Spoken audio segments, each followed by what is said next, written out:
اللهم صل على سيدنا محمد وعلى آل سيدنا محمد وسلم تسليما. بسم الله الرحمن الرحیم. حکم وضعی. حکم وضعی کی تعریف.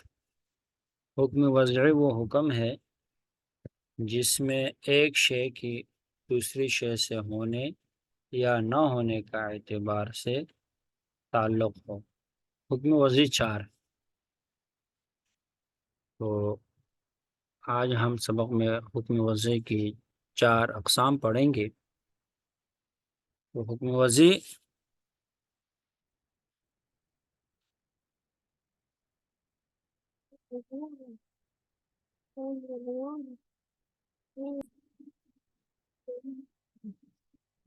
حکم وضعی وہ ہے جس میں ایک شے کا دوسرے شے سے ہونے یا نہ ہونے کے اعتبار سے تعلق ہو. حکم وضعی چار ہے: سبب، شرط، معنی، رخصت و عزیمت. سبب جس چیز کے شارع نے کسی دوسرے شے کے وجود کے لیے علامت کا درجہ دیا ہو اور ان دونوں کا وجود اور عدم ایک دوسرے سے مربوط ہو. تو سب سے پہلے سبب کی تعریف کریں گے. تو سبب جس چیز کو شارع نے کسی دوسرے شے کے وجود کے لیے علامت کا درجہ دیا ہو اور ان دونوں کا وجود اور عدم ایک دوسرے شے سے مربوط ہو. تو جس چیز کو شارع نے کسی دوسرے شے کے وجود کے لیے علامت کا درجہ دیا ہو تو یہ سبب ہے، اور ان دونوں کا وجود اور عدم ایک دوسرے سے مربوط ہو. تو جس چیز کے لیے شارع نے وجود کے علامت کا درجہ دیا ہے تو اس کو مسبب کہتے ہیں.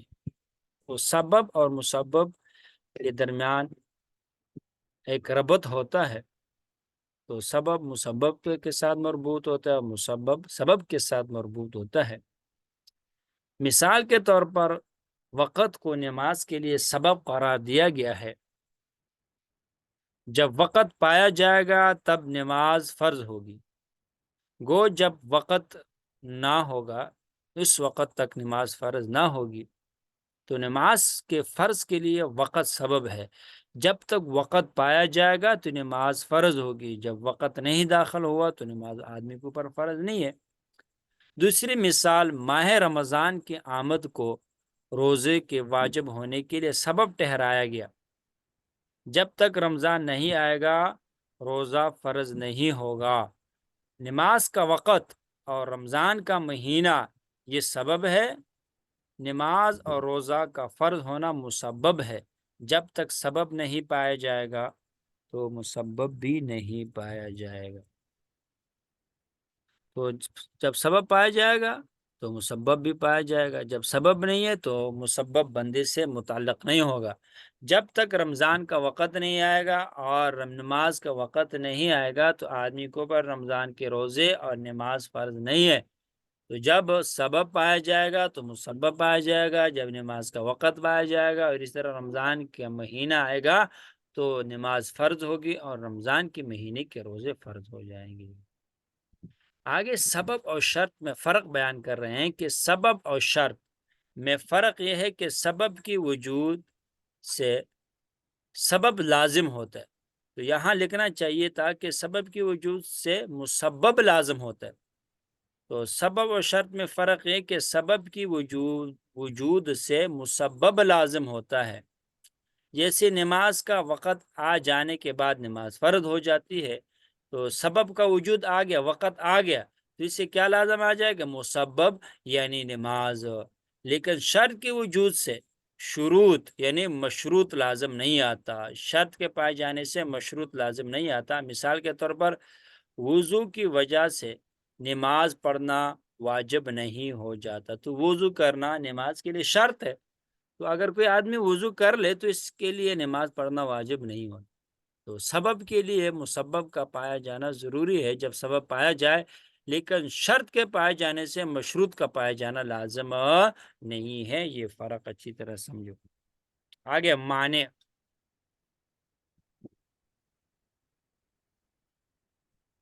معنی وہ ہے جو سبب کے پائے جانے کے باوجود حکم کو نافذ نہ ہونے دے۔ سبب پائے جا رہے، اس کے باوجود بھی حکم نہیں پایا جا رہا ہے، تو یہ معنی ہے۔ جیسے مثال کے طور پر کوئی شخص مرنے والے مسلمان کا ایسا قرابت دار ہو جو شرعاً وارث قرار پاتا ہو، جیسے بیٹا ہو یا باپ۔ اب سبب پایا جا رہا ہے بیٹا ہونا، باپ ہونا، لیکن یہاں ایک ایسے معنی ہے جس کی وجہ سے حکم نہیں پایا جائے گا۔ معنی کیا ہے؟ کہ وہ مسلمان نہ ہو تو وارث ہونے کا سبب قرابت موجود ہے کہ آدمی یہ وارث بنے، کیونکہ قرابت ہے، بیٹا ہے، باپ ہے، لیکن اختلافی دین کی وجہ سے، تو اختلافی دین یہ معنی ہے، اس کی وجہ سے ایسے رشتہ دار کو ترک کا نہیں ملے گا۔ اختلافی دین یہ موانع ارث میں سے ہے، لہذا اختلافی دین کی وجہ سے اس کو وراثت میں سے ترکہ نہیں ملے گا، لہذا یہ اختلافی دین اصطلاح میں معنی کہلائے گا۔ تو سبب، شرط، معنی، چوتھی قسم کیا ہے؟ رخصت اور عزیمت۔ تو پہلے کیا تھا؟ سبب، دوسرا تھا شرط۔ تو شرط سے مراد یہ رہ گیا کہ شرط سے مراد وہ عمل ہے جس کے پائے جانے پر دوسرا عمل کا درست ہونا یا پائے جانا موقوف ہو۔ اگر شرط نہیں پائے جائے تو شرعاً دوسرا عمل بھی وجود میں نہیں آئے گا، جس کو مشروط کہتے ہیں۔ اب مثال سے اس کو سمجھو، جیسے نماز کے درست ہونے کے لیے وضو شرط ہے، تو چاہے سبب متحقق بھی ہو جائے، یعنی وقت داخل ہو جائے اور نماز کا وقت آ جائے، پھر بھی جب تک یہ شرط نہ پائی جائے نماز درست نہیں ہوگی۔ یعنی جب تک آدمی وضو نہیں کرے گا، اگرچہ کہ نماز کا وقت داخل ہو گیا، تو جب تک آدمی وضو نہیں کرے گا نماز درست نہیں ہوگی۔ تو شرط کی تعریف کیا ہے؟ کہ شرط سے مراد وہ عمل ہے جس کے پائے جانے پر دوسرا عمل کا درست ہونا یا پائے جانا موقوف ہو۔ تو نماز کا درست ہونا وضو کے صحیح ہونے پر موقوف ہے۔ معنی، سبب و شرط میں فرق، معنی کی تعریف ہو گئی۔ چوتھی قسم عزیمت اور رخصت ہے۔ مکلف کے حالات کے اعتبار سے حکم کی دو قسمیں ہیں، عزیمت اور رخصت۔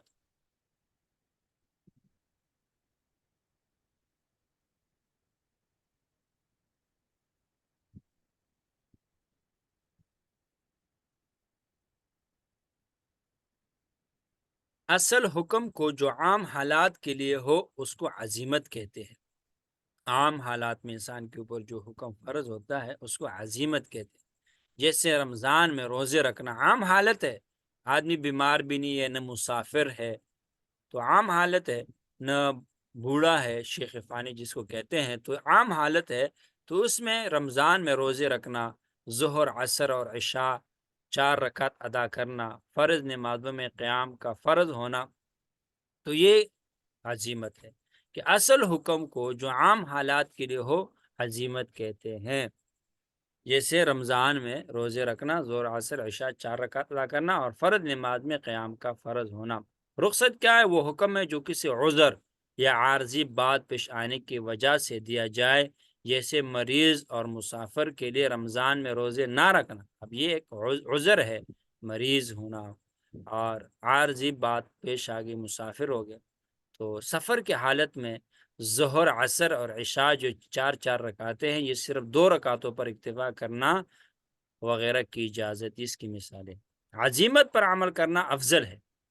اب مسافر کے لیے رمضان کے روزے رکھنا افضل ہے، مریض کے لیے بھی رمضان کے روزے رکھنا افضل ہے، بشرطے کہ جان کا خوف نہ ہو۔ ہاں، اگر جان کا خوف ہے تو پھر عزیمت پر عمل کرنا افضل نہیں ہے، جیسے مریض اور مسافر کے لیے روزے نہ رکھنا۔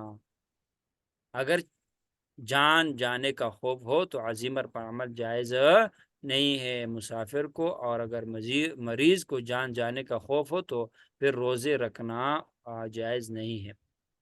رخصت پر عمل واجب ہوگا اس وقت، البتہ اس سے ایک صورت استثناء ہے کہ جان کے خوف سے کلمہ کفر کہنا جائز ہے، یہ حکم رخصت ہے۔ یعنی گن پوائنٹ کے اوپر اگر آدمی کہہ دے کہ آپ کلمہ کفر کہہ دے تو ہم آپ کو مار دیں گے، تو اس کے لیے جائز ہے کو کلمہ کفر کہہ دے، یہ حکم رخصت ہے۔ اس کے مقابلے میں، لیکن اس پر عمل کرنا واجب نہیں ہے، اس کے لیے جائز ہے کہ اس کے مقابلے میں جان دے دینا اور کلمہ کفر نہ کہنا یہ عزیمت ہے۔ یہاں عزیمت پر عمل کرنا اولا ہے، گو جان کے چلے جانے کا اندیشہ ہو تب بھی عزیمت پر عمل کرنا اولا ہے، لیکن جو پیچھے گزر چکا مسافر اور مریض کے لیے اگر جان جانے کا خوف ہے تو اس پر عزیمت پر عمل کرنا جائز نہیں ہے۔ تو ایک صورت اس سے استثناء ہے، اگر وہ آدمی کلمہ کفر کہنے پر اگر اس کو مجبور کر دیا گیا ہے تو اس کے لیے عزیمت پر عمل کرنا جائز ہے، واجب نہیں ہے، لہذا وہاں پر اگر عزیمت پر عمل کر لے اولا ہے اگر جان چلی جانے کا اندیشہ ہو۔ تو ایک صورت اس سے استثناء ہے، اگر اس نے جان دے دی اور کلمہ کفر نہ کہا تو یہ عزیمت ہے، لہذا اس کو ثواب ملے گا، لیکن مریض ہے وہ عزیمت پر عمل کر رہے، رمضان کا روزے رکھ رہے، تو اگر وہاں جان جانے کا خوف ہے تو اس کے لیے عزیمت پر عمل کرنا جائز نہیں ہے۔ رخصت پر عمل کرنا جائز اور خلاف اولا ہے، رخصت پر عمل کرنا جائز ہے، یعنی مریض کے لیے رمضان کے روزے نہ رکھنا اس کے لیے جائز ہے، لیکن یہ خلاف اولا ہے۔ اس سے بھی ایک صورت مستثنا ہے کہ ہر جگہ پر رخصت پر عمل نہیں کرتے، کہ وہ یہ ہے کہ سفر کی نماز میں قصر کرنا، اگرچہ یہ رخصت ہے، یعنی سفر کی نماز میں جو 4 رکعت والی نماز ہے اس کو 2 رکعت پڑھنا اگرچہ کہ یہ رخصت ہے، لیکن فقہاء احناف کے نزدیک بعض احادیث کی وجہ سے سفر میں 4 رکعت والی نماز کو 2 رکعت پڑھنا واجب ہے۔ اب یہ صرف جائز نہیں ہے کہ صرف 2 رکعت پڑھنا جائز ہے، بلکہ یہ واجب ہے، تو 4 رکعت پڑھنا درست نہیں ہے، یعنی 2 رکعت ایسے ہے جیسے کہ ہم 4 رکعت پڑھتے ہیں، تو سفر میں 2 رکعت پڑھنا یہ فرض ہے، 4 رکعت پڑھنا فرض نہیں ہے، لہذا 2 رکعت ہی پڑھنا واجب ہے، 2 رکعت پڑھیں گے، 4 رکعت پڑھنا درست نہیں ہے۔ تو جیسے پیچھے عزیمت پر عمل کرنا جائز نہیں تھا، اس صورت میں جب جان جانے کا خوف ہو تو اس سے ایک صورت کو استثناء کر دیا کہ کلمہ کفر کہنا، ایسی ہی رخصت پر عمل کرنا جائز ہے، مگر ایک صورت اس سے استثناء کر دیا گیا کہ وہ سفر میں 4 رکعت والی نماز کو 2 رکعت پڑھنا یہ واجب ہے، جائز نہیں ہے۔ آگے سوالات ہے تمرینی، حکم وضی کی تعریف کرے اور وضی کے احکام کیا کیا ہے، 4 احکام ہے، سبب کی تعریف کرے، سبب شرط کے فرق پر روشنی ڈالے، ان سب کے تعریفات اور یہ سبب شرط ابھی سبق میں گزر چکا ہے، معنی کی تعریف کیجیے، مثال سے سمجھائے، عزیمت اور رخصت کی تعریف کیجیے، مثالوں سے واضح کرے، عزیمت کا کیا حکم ہے اور اس کے عمومی حکم سے کون سی صورت مستثنی ہے، یعنی وہ کلمہ کفر کا کہنا، اور رخصت کا کیا حکم ہے اور کون سی صورت اس کے عمومی حکم سے مستثنی ہے، یعنی حالت سفر میں 4 رکعت والی نماز کو 2 رکعت نماز پڑھنا واجب ہے۔